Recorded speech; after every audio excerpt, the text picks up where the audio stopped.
Go ahead, we'll just start with questions. Coach Banner. Matt, just what happened to start the second half? They were able to go on that run that sort of was kind of a little bit similar to the Illinois game. Yeah, no question. They got off to a really good start, making some plays. We had some breakdowns, had some turnovers, and they're a tough team for us to match up to. They have so much skill, and the way they move the ball and they're unselfish. Today was kind of uncharacteristic for them to have. 12 turnovers. Cassell had 5. That's uncharacteristic of him. So we got to do a better job of starting the second half. I thought we should have been in a better position in the first half. I thought we did some really good things, and then we were very counterproductive in some things to finish the half. I thought we should have been up 6-8 points, and we weren't at the half. Utah really attacked the matchup at the start of the second Yes. half. Did you consider going with Ray on Utah again in the first game? Yeah, we considered it. But Jock has been so good. We like to put Raphael on both of them. But obviously we can only put him on one of them. So, no matter who guarded Utah, I thought, he had the upper hand on him. So he's a tough cover. He's put them at another level, and Jock's improvements put them at another level. And obviously they have experience and they have older guys. You mentioned the end of the half there, and I think it was the last 3 minutes you went without a point. Would you say in retrospect then that was kind of the turning point in this game? Yeah, just the combination of the end of the first half and the start of the second half. That was the turning point of the game. We have some tough matchups at times because of our size, and we got to be able to flip it on them. And in both games, we weren't able to flip them on them, especially in the second half. And we got to get the ball inside more. But when you turn the ball over 16 times, 17 times, you kill yourself. And we simply beat ourselves when we don't take care of the ball. Their ability to make threes over your big guys, I guess it's more like what you're saying, though. It wasn't, you guys weren't equalizing that at the other end. So Right. what did you see as far as not being able to get the ball in there? Was it what I was taking away, or was the effort not there? Just the number of possessions that you give away when you don't handle the ball versus the press. You have we got called for a couple post-up things in the first half, just trying to get more possessions of it. Because they get their threes in a variety of ways, some off their action, some in transition, and then some just strictly off matchups. Utah for just getting on matchups from bigger people. Then he takes his horse shots.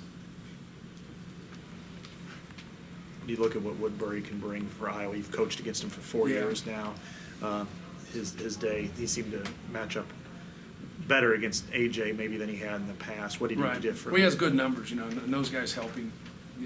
He was solid. He doesn't play the whole game against them because they want to go small and expose our bigs from an offensive standpoint. But no, he's tough. Anytime you have a guy, that can hold down that position, can defend the position, get you a double-double, get you rebounds to go along with Jock and Utah and those two lead guards. They complement each other well. They have a good team. The thing I would say about Iowa, I know it's not your question, but a lot of people that have good teams, they don't want to get to their bench. They just don't. These guys don't have much of a drop-off, and in fact, against teams like us, they actually improve sometimes when they sub, because we have a tough time, with Ewell. We have a tough time with Bear. Again, Bear made that. I know he only makes one shot, but he's solid. He's a good role player. What did you do to get Ray going offensively? Not turn the ball What's over. going on with him? Sometimes you got to be simple. You don't have to always be looking to make plays. And if things aren't going your way, you might not at the end of the day have a lot of positive things in a box score. You don't have negative ones. And you can't turn the ball over 4 times as a senior on the road. Swanigan, it looked like he kind of tweaked his ankle there in the first half. Is he fine? Yeah, he's okay. Okay. He's okay. He's had a couple games now. He's getting some real good opportunities, and we gotta flip it on those guys, and he's got to be able to convert some of those. But he's getting some really good opportunities to score the ball, and we just got to stay positive with him, and hopefully he could get some things going and knock a few down. I don't think you've coached against an Iowa team that's been this proficient at shooting 3-pointers. What is that doing to you and other defenses? Well, they're proficient at shooting 3-pointers from people of size, and that brings us out when you have 2 7-footers. That's what really gives us a problem. Ewell's made a couple in both of our games. Bear made one in each one of our games, and obviously Utah is going to make those threes. And so that just when they're patient and they shoot those in rhythm and they knock them down, that really hurts us. But they have a good team. They get the ball for really not having great post-up play. They get the ball to the rim still, and they still get to the free throw line. And that's key, because I've, even though it's not now, I've coached teams without post-up play.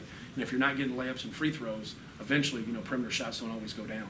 And so Iowa does a good job of getting threes, but also getting drives and getting the ball to the rim. And so they just have a well-balanced attack.